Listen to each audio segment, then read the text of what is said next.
hari yang berbahagia ini kita akan belajar tentang dakwah dalam perspektif Al-Quran dan Al-Hadis. Anak-anak mungkin belum pernah belajar tentang dakwah dalam perspektif Al-Quran dan Al-Hadis. Sedikit Bapak memperkenalkan diri. Nama Bapak adalah Dr. Sahmin Batubara, MAI, tentunya dari pesantren Medan Mustokoyo Pekanbaru, kemudian melanjutkan ke Win Sultan Taha-Saifuddin Jambi. Alhamdulillah bertugas sekarang di Win Sultan Taha-Saifuddin Jambi. Anak-anak Bapak yang Bapak sayangi, baiklah sekarang kita bicara tentang dakwah dalam perspektif Al-Quran dan Al-Hadis. Dakwah dalam perspektif Al-Quran dan Al-Hadis. Dakwah itu da'a yada'u da'watan, artinya mengajak. Jadi orang yang berdakwah itu orang yang mengajak kepada perbuatan kebaikan. Ada juga orang mengajak kepada perbuatan keburukan. Tapi yang dianjurkan oleh Allah dan Rasul, kita mengajak kepada kebaikan dan mencegah dari kemungkaran. Kemudian Al-Quran, kita tahu Al-Quran ini adalah yang diturunkan oleh Allah Subhanahu wa Ta'ala kepada Nabi kita Muhammad SAW.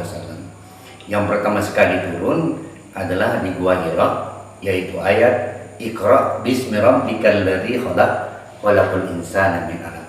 Anak-anak Bapak, ada yang hafal? Kalau belum hafal silakan nanti buka Al-Quran di rumah kemudian dihafal. Kemudian Rasulullah SAW setelah memperoleh ayat yang pertama di Gua Hira melalui perantaraan dari malaikat Jibril. Kemudian Nabi Muhammad SAW pulang ke rumahnya dalam keadaan badannya gemetar. Langsung dia berkata kepada istrinya, sambiluni, sambiluni, sambiluni, selimuti aku, selimuti aku. Kemudian dia berselimut. Turun lagi ayat yang kedua, ya ayyuhal muddatsir qum fa'anzir wasiyabaka fatahhir wa rabbuka fakabbir.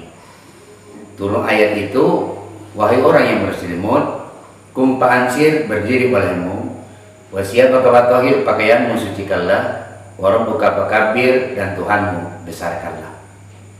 Dari sini Allah Subhanahu wa Ta'ala telah memerintahkan kepada Nabi Muhammad SAW untuk berdakwah.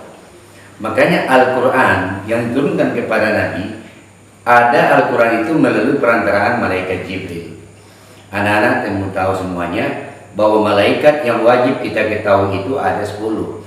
Malaikat Jibril, Mikail, Israfil, Munkar, Nankir, Raqib, Atid, Malik, Ridwan. Kemudian Allah Subhanahu wa Ta'ala menurunkan Al-Quran kepada Nabi Muhammad SAW melalui malaikat Jibril. Al-Quran ini turun kepada Nabi kita Muhammad SAW sesuai dengan situasi dan kondisi yang dihadapi oleh Nabi kita Muhammad SAW. Kemudian Al-Hadis.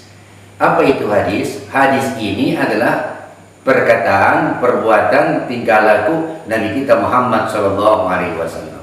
Itu namanya hadis. Kenapa muncul hadis padahal sudah Al-Quran? Karena Al-Quran tidak semuanya bisa mengcover tentang kehidupan kita sebagai manusia sehari-hari. Contohnya yang kecil saja.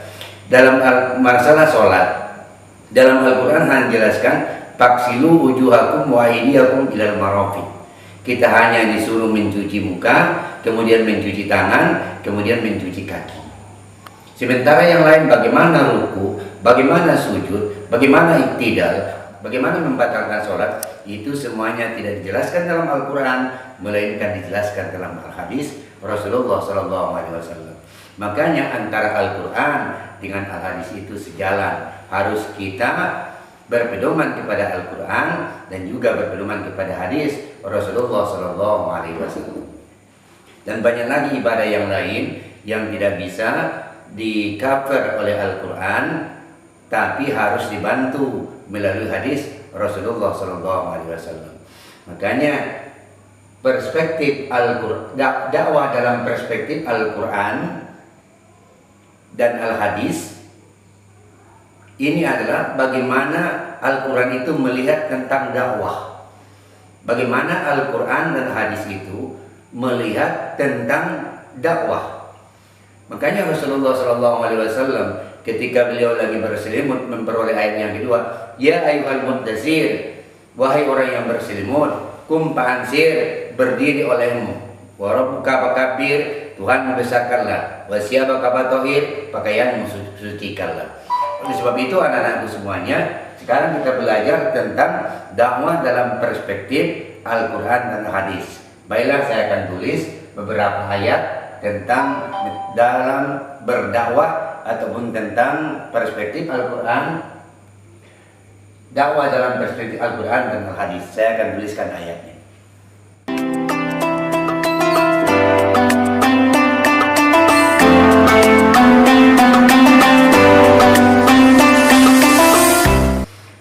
Baiklah anak-anak Bapak yang Bapak sayangi dan Bapak banggakan, sekarang kita masuk kepada poin pelajaran kita tentang materi dakwah dalam perspektif Al-Quran dan Al-Hadis.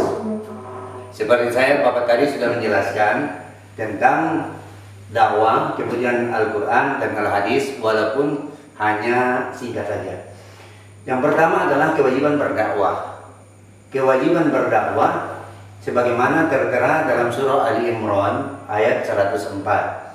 Bismillahirrahmanirrahim. Wal takum minkum ummatun yad'una ilal khair wa ya'muruna bil ma'ruf wa yanhauna 'anil munkar wa ulaika humul muflihun. Hendaklah ada di antara umat itu yang mengajak kepada kebaikan dan mencegah dari keburukan, dari ma'ruf wa yanha 'anil munkar, kemudian mencegah daripada hal-hal yang munkar, wa ulaika humul muflihun, mereka itulah orang yang beruntung. Kemudian ayat yang kedua, Bismillahirrahmanirrahim. Kuntum khairu ummati yada ummati ukhrijat linnas ta'muruna bil ma'ruf wa tanhauna 'anil munkar wa tu'minuna billah. Bapak ulangi. Kuntum khairu ummatin ukhrijat linnas ta'muruna bil ma'ruf wa tanhauna 'anil munkar wa tu'minuna billah. Kamu sebaik-baik umat yang dikeluarkan untuk manusia. Ta'muruna bil ma'ruf, yaitu mengajak kepada kebaikan, wa tanhauna 'anil munkar, dan mencegah dari kemungkaran, wa tu'minuna billah, dan beriman kepada Allah. Itu ada tertera pada surah Al-Imran ayat 110.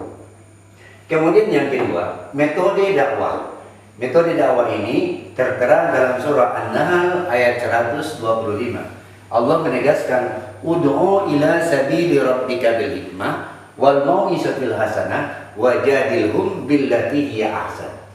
Kemudian hadis Rasulullah SAW, man ra'a minkum munkaran falyughayyirhu biyadihi fa illam yastati fa bilisanihi wa illam yastati fa biqalbihi wa dzalika adhabul iman.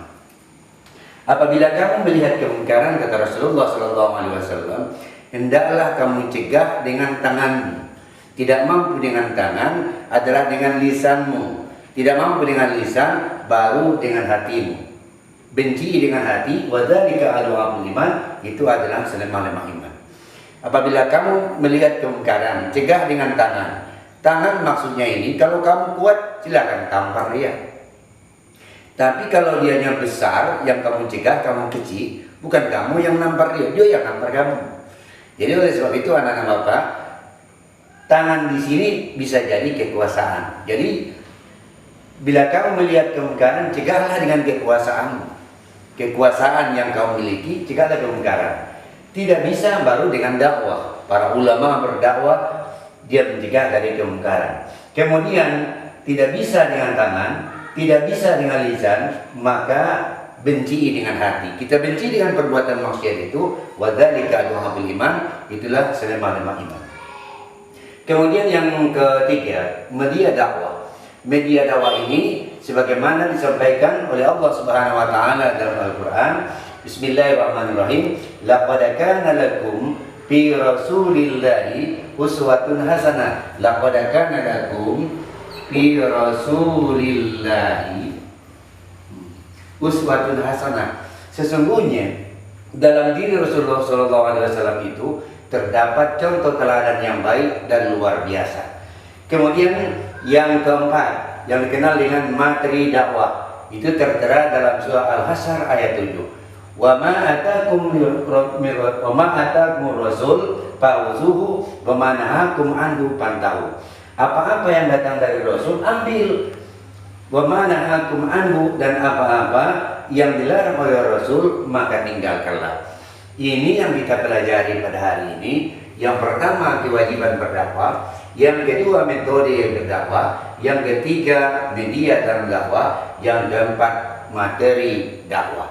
Jadi oleh sebab itu anak-anak Bapak yang Bapak sayangi, Bapak banggakan, ini bisa kamu hafal supaya kamu mengerti apa dia kewajiban berdakwah, metode dakwah, media dakwah, materi dakwah. Nanti akan menyusul kita mempelajari pelajaran selanjutnya, sambungan yang nomor 5. Jadi nanti kita pelajari yang nomor 5 sampai nomor berikutnya.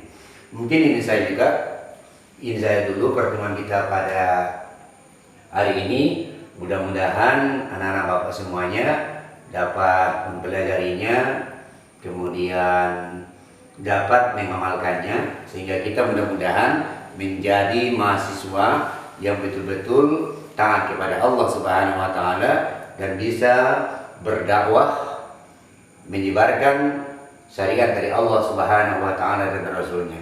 Dakwah itu ada dua, dakwah bil hal dan dakwah ghairi hal.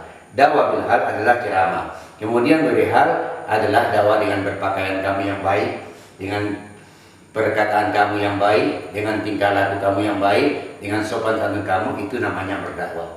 Ketika kamu SMS para dosen, SMS-lah yang baik, ucapkanlah yang baik, hormatilah dia, jalan di hadapan dia, hormati. Kenapa? Karena keberkatan ilmu itu adalah apabila kamu menghormati gurumu, kemudian tidak durhaka kepada kedua orang tuamu. Ini saya anak-anak Bapak yang Bapak sayangi. Mudah-mudahan nanti Allah Subhanahu wa taala memberikan kesehatan kepada kita sehingga kita bertemu lagi di minggu berikutnya. Demikian saja. Assalamualaikum warahmatullahi wabarakatuh.